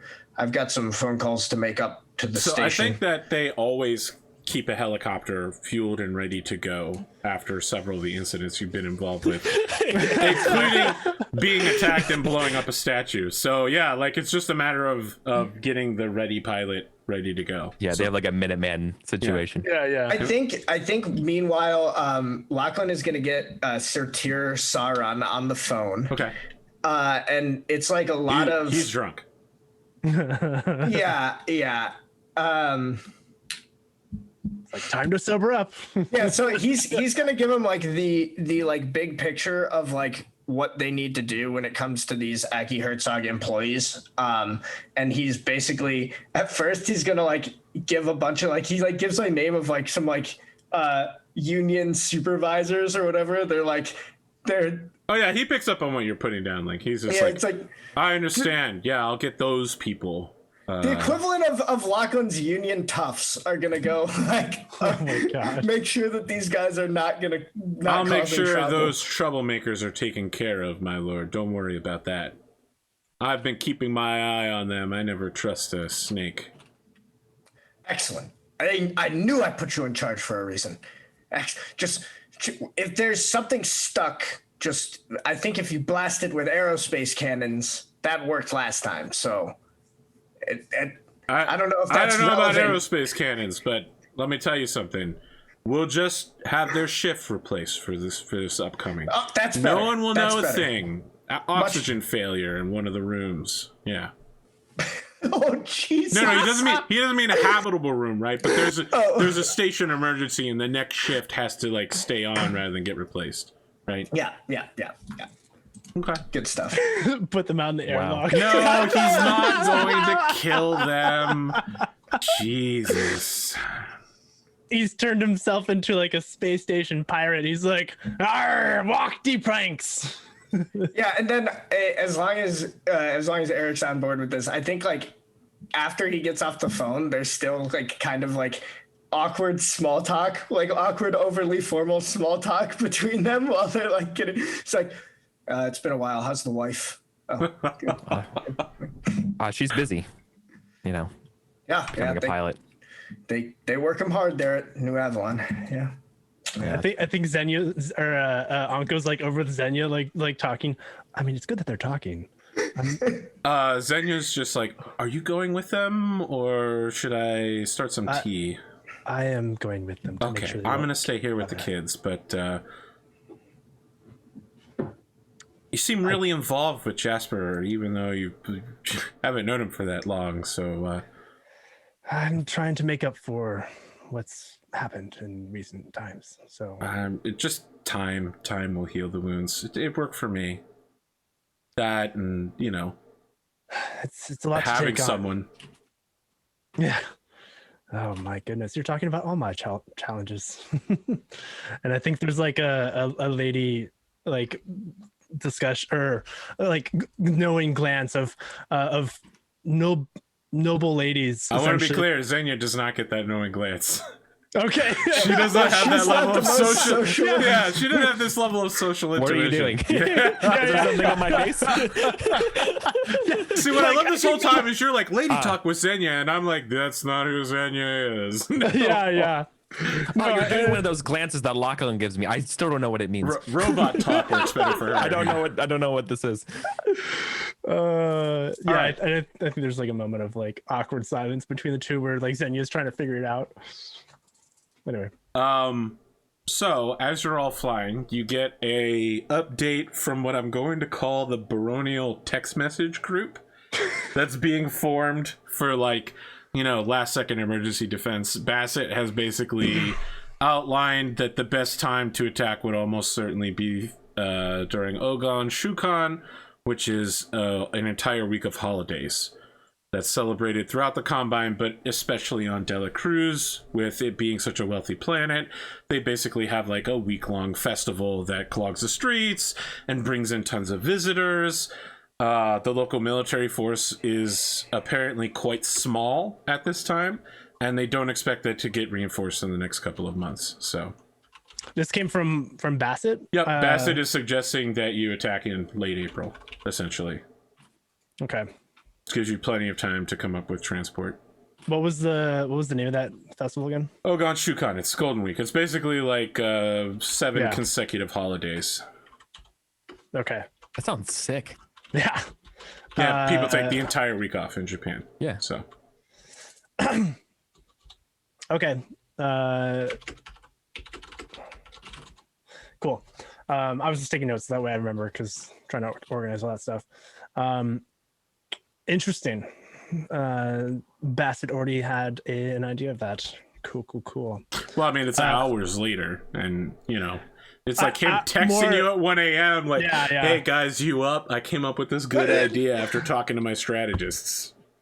Damn it, dude! Like, I don't know. Anyway, sorry. I'm just like making too many associations here. No, I think I'm more just surprised that wouldn't be apparent to Anko, considering like she has ties to that culture. But either way,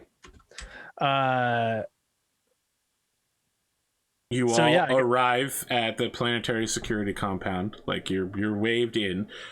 It's like going to a federal government building in the middle of the night. Like 90% of the lights are off except for that one top floor window facing office where we could see someone working. Someone comes out to meet all of you. You recognize her vaguely as the person that you've met before, Jasper, Audrey's cousin, and she says, "We'll have to go into the secure facility if you'll come with me, please." Baron. Not Lady. Baron. Yeah, she's not a Baron. lady. This follows. Yeah, when she gets inside, she engages. Are there signs of an attack, like outside or anything? There are not signs of an attack here. No. Okay. Cool. She engages the security lock and says, the prison where Arkady Aki Herzog was being kept was attacked a few minutes ago. Audrey Lafayette's key card was used to access its way through security. The intruders were caught on their way out, and they fought their way free. We don't know if they were going for Arkady specifically, but he and several high-value criminal targets have escaped. There's a lot of destruction. Several deaths on both sides. We're quietly beginning a manhunt, but we have reason to believe that the Aki Herzogs may be involved and that Jasper may be a target. I see. What about my wife? There's no evidence that the Aki Herzogs have any influence at all on New Avalon. I honestly, we can contact New Avalon's security forces, but unless please do. Thank you. Please do. No, I stand them on. Please do. All right. That's my first concern. My only concern. Right. Yeah. She stands up and leaves the room and re-engages the lock from the outside. So you can't leave, but you know, sure, anything you say in here is going to be white noised away. So. Okay. Yeah. There is a lot that happened tonight. I wish to understand one, everyone's stance on both what Bassett said, or Bassett Latour, I suppose, and what has happened to Lady Lafayette. Many things occurred tonight that are suspicious.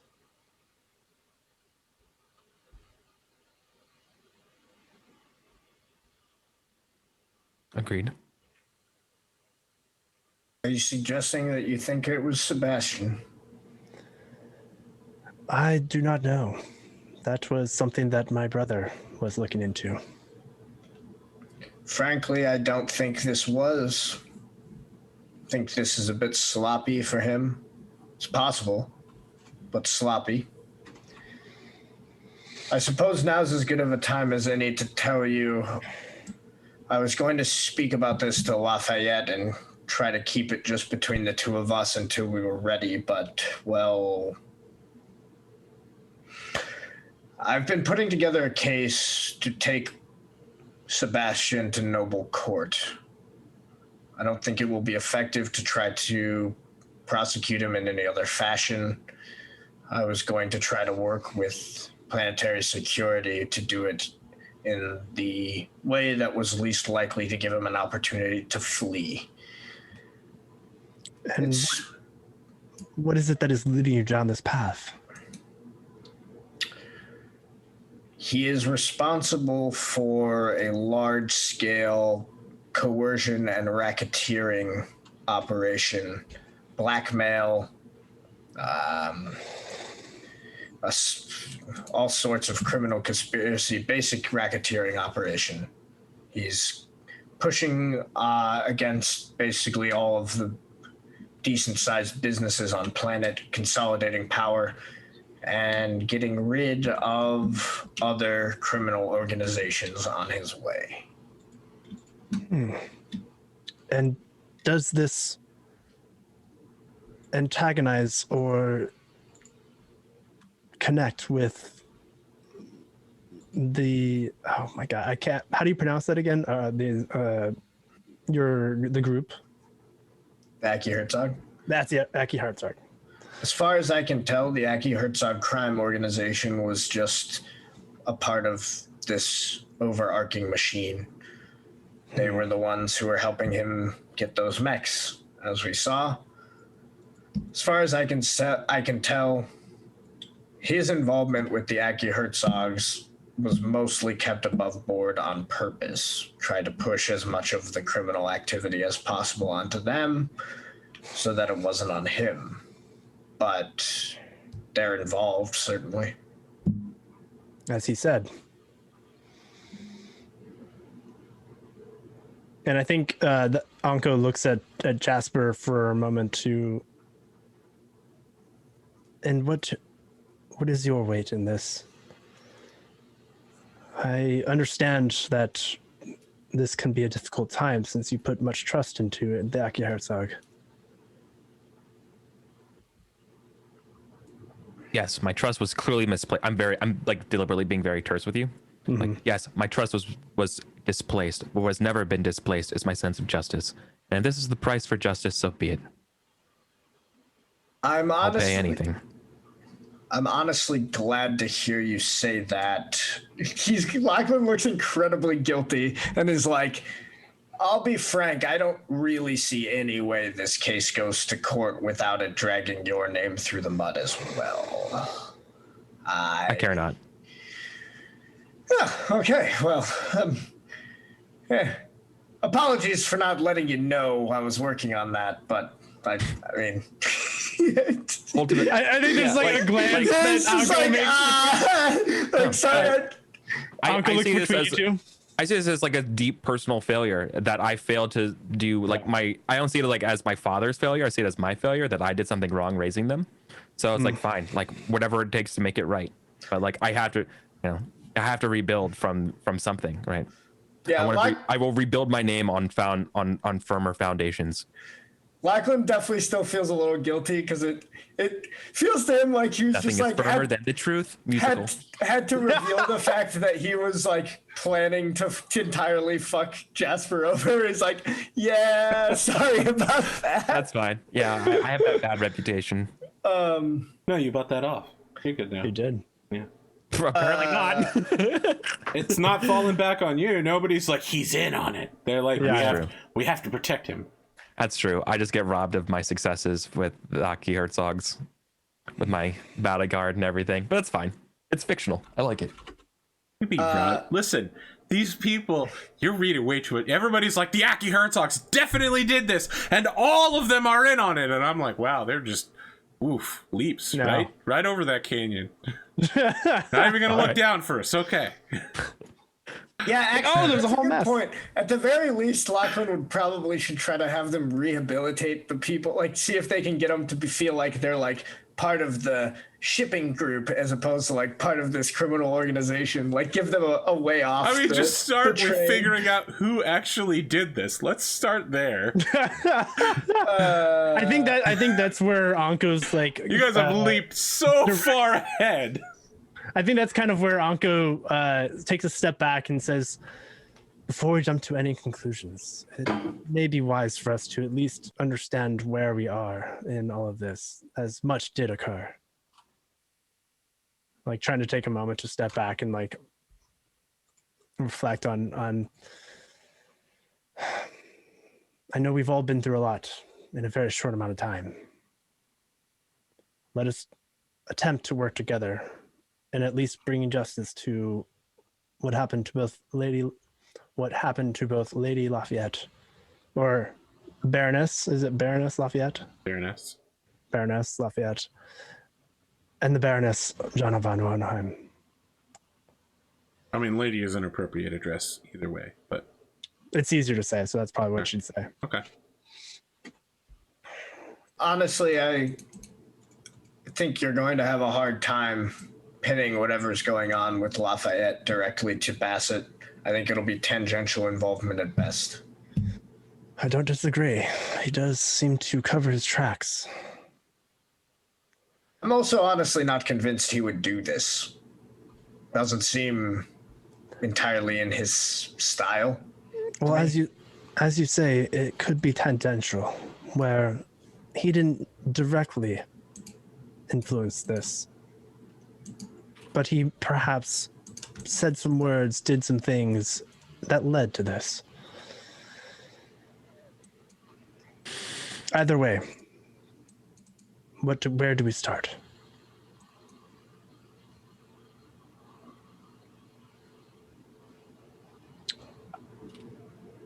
I believe the first step is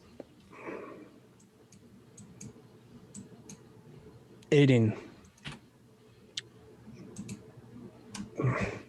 the investigation as best we can. as knights and as nobles. Of course. That actually is a question that I've been having as I was like thinking up like what Lachlan would want to do with like these charges or whatever. How does noble court like interact with the actual legal system? Is it like a civil trial, or is it you'll convene a court of at least 3 nobles, and you'll go through something approximating a actual civil trial, but it's closer to he said. And the 3 nobles, the panel of judges, will decide based on their feelings and get the majority rules. Right, so that totally makes sense. So I guess my question is more like, is it used for criminal stuff? Yeah, I mean, the thing about the noble trial is just having one convened against you is normally pretty bad. Okay. Yeah. Does it take a lot? Does it take a lot to? Yeah, there's a minimum amount. Like, you're not supposed to use it to like attack your noble enemies. Right. You know, it has to be a serious and provable crime. So basically, the first step would be for like Lachlan to like file all of this like evidence he has of criminal conspiracy. You would file it with the Countess, so probably Erwin, and he will almost certainly summon off-world nobles to sit as the panel with him. All right. Well, then Lachlan will say, I was planning on asking Lafayette for her opinion before doing this, but it seems that I'm not going to get it. So I would say that my next step is to share my evidence with Sir Erwin and ask that he file a proceeding in Noble Court. If we can get off-world judges, there's a high chance that they're going to look favorably on us, seeing as we're pretty much the only 3 people who have nobility on Whittington who anyone outside of Whittington and the Fed Sons would recognize their names. We can thank Kuro for that. That's true, right? Yes. I mean, Sebastian does some off-world stuff. I mean, we literally just saw him come back. Sure. Yeah. We would have Maximilian. We would have a one die broad affiliation or something like that in Burning Wheel. So, just to know that, like, this is going to take a while. Before the trial even convenes, the judges are going to have to arrive and review the evidence if Sir Erwin even says it. So it's probably going to be like months before this happens. But Erwin is going to want to review your evidence in detail before he calls somebody. He's going to get I'm just saying we're getting the ball rolling. Okay, the ball. All right, I'm writing that down in my notes right now that you have started the proceeding. And I guess just like let me know if there's like any points where like Lachlan would like need to make rules or like do stuff to like get this. Basically, what I'm trying to say is like Lachlan's goal here would be to pull every like favor and stop and use all of his political knowledge to try to game this trial as much as possible. Because as far as I can tell, that's kind of the point. Yes. Of what you're supposed to do. Are you turning over information or the name of Dame Sumire Shoshone? Without a single doubt. Okay. Absolutely. Yeah, he's definitely has no problem taking her down as well. Are you implicating the Aki Herzogs in any part of dealing with him? As far as I could tell, nothing I found was directly incriminating against them, was it? I don't remember finding a connection between them. I mean, the evidence that Kuro gave you was insubstantial, though. I think maybe. Yeah, because Lachlan is giving everything he's got. So okay, all right, everything you've got, understood. Yeah. So yeah, I guess. But does basically, yeah. If I need to make any like grease palms to get the right judge kind of roles, like that's the kind of stuff like Lachlan will definitely do. That is an intimidation role for sure. That is flexing your influence. Okay, I don't know. Are you using command instead of rule of law? Make that like right now, but I'm just saying like that's the kind of stuff. I'd like to. Let me figure out what skill it is. Also though, if it's illegal, he's not doing it. He doesn't want to do anything illegal. It's not greasing the palms of judges though. Not illegal. No, but in this system, it actually isn't. Like for me to be like, I want my buddy Lord Ponsington to like preside over this case is like that's Right. what you're So the supposed to bigger do. deal is that you need to find somebody who Erwin is I'm going so to glad accept. you're in law school, dude. It's so good. You need to find someone that Erwin is going to accept and is also willing to come out to the sticks to preside over what's going to be a months-long, grueling, noble trial that will undoubtedly reflect back on him. Yeah. So to be clear, also because I am in law school, doing this in real life in our system very illegal. Yeah. Yeah, don't do that. But in this corrupt noble system, if you wanna maybe like cover somebody's vacation to Whittington so that they're surprisingly available when Erwin calls. Yeah. It's the kind of thing would be to try to make sure that the type of people Erwin would be able to contact are the type of people who are likely to look fondly upon our group because they're like, oh, I know those those nice kids who brought us that technological research. Corruption is not a petty tool for you. It's not a petty crime. It's a tool you use to enforce your rules. Welcome to Battletech. I am going to need you to make that cynical. influence rule via intimidation. Sweet. How powerful do you want this person to be? I don't have intimidation. Okay. So Do you have XP? I'd like it to not be that hard of a roll. Well, then you're probably going to want someone who isn't very powerful then. Yeah, I mean, I don't Here are need your it to be like, options. Here are your options. A lord or lady or powerful business person who has a title from the Lyran Commonwealth. A knight, a baron, a count, or a duke. You don't have the resources to call upon the first prince. You guys just be like, I would like Hans Davian to show up personally to adjudicate this rule of law. I mean, no, yeah, I just want like a somebody who's more important than us in the Fed Sons. Okay, so you're gonna want at the very least a count to show up, which is gonna be significantly difficult. But if you nail it, you're well on your way to securing at least one vote. Cool. So it's going to be at 18. Oh no! I can't do that. I think you should make the roll, and we'll see how good it goes. Okay, cool. I mean, are you gonna toss some into intimidation in there? Like, I only have one XP point left on my sheet, so I am rolling with my charisma, which is +4. Oh, I'll reroll that one. Reroll that one. Okay. That's still not bad. It's not bad. What's your 9 total? + 4 is 13. Okay. All right. Yeah. At the very least, no such person is available immediately. So you can't lock in a judge and be like, well, that's done. We got that done with. You put some calls out, but given the military situation, like everyone's busy right now. Sure. You have no friends at the count level. They're very busy appealing or signing off on annexations of other territory right Yeah, exactly. to reside over this. All right, but this is Somebody's got got to run those new planets, you know. It's important to know that like the flex my noble muscle skill is intimidation. So like Influence, we can pick that up in the future. Yeah. Interesting. Let's have everybody take 3 EXP.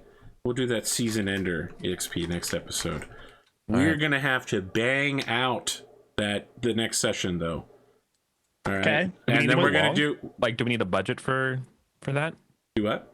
Like, do you want to go long? Like, do we want to like budget our time so like maybe we can like? I don't think we'll need to go time, long. We're gonna do the votes, and it sounds like pretty much everybody's voting yes to the things. Then we're gonna do the end of year stuff and any other scenes that you want to do, and then I'll do the ending. You know, the saving. final. Okay. Saving what? Jana. Yeah. You're not even ready for it yet. You're not gonna be ready. Like you aren't remotely ready now, and you definitely won't be remotely ready in a month. Okay. Saving Jana could be part of season 2. Got it. Okay. We can open season cool 2. with that. Open season 2 with like If us you all- flying no. in to save. If you all can tell me in the next episode how you get a jump ship and at this point all you need is a jump ship because you have a drop ship and you have military forces. Will it end well? Probably not. You still don't have any intel, but you could launch a suicide mission. Didn't the Great Deaths take one by like basically hiring one and then just commandeering it. Yes, Do that. I would point out that you're not the Great Death Legion, and they were hugely rebuked for doing that. The reason why we're not the Great Death Legion is because we don't own a dropship. Okay, you do own a dropship. The problem is the jump ship. Yeah, sorry, the jump ship. I what would are they point called? out Devastator? that What are they? What are they called? attacking a jump ship is an act of war. Yeah, I know. So you would need We're to. already at war, AP. We'll just Yes, take one from but the if you do Koreans. it to Federated Sun shipping, you're declaring war on your own country. But we're not doing it with the Fed Suns. Maybe we're taking from the Capellans. They don't need them. Okay, so your plan is to find a jump ship to travel to Capellan space, steal a Capellan jump ship, and then come back. Yeah, with the jump ship. And we're doing that in a month. We're doing that in a month. AP, it doesn't Amazing. seem like you like our plan very much. I'm not I feeling feel like like- you're invested in the plan like we are. You're right, I'm not. I mean, this is what those merchants and those that I was smoozing with at the party were talking about, right? Like, They it's, were talking about if you go to the getting you- compelling, No, they're talking about getting you Capellan jump ship. you'll- local intelligence to Dela Cruz, not how to go across the inner sphere to commit an act of war. We're already at war. Okay. Any closing thoughts? That was great. I hate Bassett the tour even more. And you Trying guys to are all separate- very aligned in hating Sebastian. I honestly, the thing that honestly, so I want to make sure that I get this because I forgot to mention it when that happens. The thing that is getting me the most from this episode is that now I'm gonna have to fuck over Latour in order to get Bassett. Yeah. And I was really, really wanting this year and over next year to like continue to like get the Latour and Lachlan relationship to be in a good place. But I honestly do not see how that is possible while I'm trying to get her husband thrown in jail. Yep. You're right. You're right. You're Yeah. right. Eric, I'm not trying to steal your Aki Herzogs from you. You have made several decisions on their behalf that have upset some of them. And Sure. that's all I have to say about that. All right. They still work your fields and they mine your ores. Some people might be racist or suspicious against them and trying to influence you against your people. And you seem to be walking directly down that path. Just Of course I did, dude. I'm you're susceptible not walking as down that fuck. path. You strapped on a jump pack and you're Oh, yeah. soaring down that I'm path. speed running it. I'm no clipping through the walls to get this as fast as possible. Wow. That's how fast They're I like, want to you know, run. we have some suspicions, and you're like, you know what? 100% completion Kill them suspicion all. speed run. Throw them all in prison. Game over. Justice. Oh, wow. This is a man who's like, I hold Alexander Kerensky in the highest regard as a bastion of honor. 10 minutes later, throw them all in prison. I don't care if they did do this. Also, the That's other what thing, every noble does. Of I'm a course. scorpion. I will sting. the other thing is, Too. AP, you really thought you had me for a minute there when Bassett was like trying to ambush me with a plan to deal with those mercenaries, and I pulled that entirely out of my ass. No, but that was a good plan. That Look, was a great plan. Bassett's entire go-to there has been obvious from the start. He is trying to pressure you to allow him to put his people there. Right. And now his new secondary plan is to pressure you to put military funding that's going to end up in his pocket. Right. And he Which- can't have one of those, but he is going to get the other one. Yeah, I mean, there's really nothing Lachlan can do about the second one. Sure. I mean, the first one is what he really wanted, though, was to put military forces Right. on your spaceport. No, I got that. Yeah. I got that. He wanted to take my spaceport from me. And you were like, well, here, I know it's been months, and I've thought about it. Here's a really reasonable alternative. And he was like, oh, okay, all right. Well, he finally got there. I mean, your go-to was, let's start a religious council. I mean, I just wanted to make it somebody else's issue. It became an issue for months until it got solved by Bassett. Well, yeah, I mean, I think it's like a challenge of understanding the things that happen in between without talking Look, about them. here's what happens, Sam. You're like, oh, I can't believe Bassett pulls all these counter moves on us. And then you drop an easy dunk counter move on him, and he's just like, good job. Look, I'm not saying. I said I liked that because, like, you thought you had me, and then I came up with something out of my ass there. But it worked out, and yeah, I mean, I totally understand that. Like, obviously, anything Bassett's doing is to try to like get money out of the resources, but like, I hate to be that guy, but kind of like the whole premise of Lachlan's plan really was to like make this whole big spending project that really just puts money into all of the different barons' hands. Yes. Like that was kind of the premise. But so like as long as it's also building up the resources that he wants to build up, it's like he wants more. He wants all of the money. Oh, I get that. Yeah. But I'm also taking him to court for criminal conspiracy. So like that's how I handled that part of it. I really enjoyed the exchange between Anko and Bassett. I think my challenge as a player is like the Kuro tried to blow him up and chopped his arm off. So when you're like, I believe that nobles should be handled with nobility, he was like, yeah, motherfucker, someday I'm coming for you. Yeah. If I find also, out, Anko probably doesn't even know about that. I mean, to some extent, probably not. No. Although I think it's one of those things where is it something that Bassett absolutely knows, and that's why he's got like a tension between. We as Bassett. the audience know that Bassett knows, but no one in universe knows that Bassett knows. Oh, okay. Well, some of his own people do. You could, the audience will piece it together by the end of the week and be like, "Oh my God, that's what happened! Oh no!" Good okay. stuff. All comeuppance.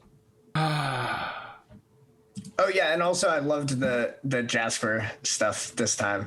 The Jasper and Lachlan makeup is going to be fun over the next couple of sessions. I would definitely earn Persona for Mold Breaker for having to break that belief. Oh, listen to this. Listen, people who've never even heard of Burning Wheel are going to be so confused at all the terms you're throwing out today. Good just for them. Broad affiliation, Mold Breaker, Persona. Then they should learn how to play the game. They should go watch great. Burning Crowns, obviously. Exactly. Sam and I play a game with Eric. It's true. Yeah, and Eddie's actually in the Burning Wheel game pain of mine right now. Wow. So I've slowly converted them all into it. Yeah, I'm a weather witch. True. It's fun. Yeah. Oh boy. Sam's the priest who fucking completely like owned that faith roll. Like with the fate, you like got like 5 extra success. What was it? Like, do you remember? I mean, I had a couple of really good faith rolls, but I got 11 successes on 11 dice one time on a major miracle. It was that like burning the castle. No, it was excising the queen, and then that also knocked down the castle exploded. The castle exploded. Yeah. Dude, it's a great game. Watch that game. It's oh man, that episode was great. The Count Swan showed up and punched somebody. He was like, "I'm helping," and everybody else is like, "Okay, calm down. Let's talk magic." Oh my gosh, that's it. Yep. Have a good afternoon, friends at home.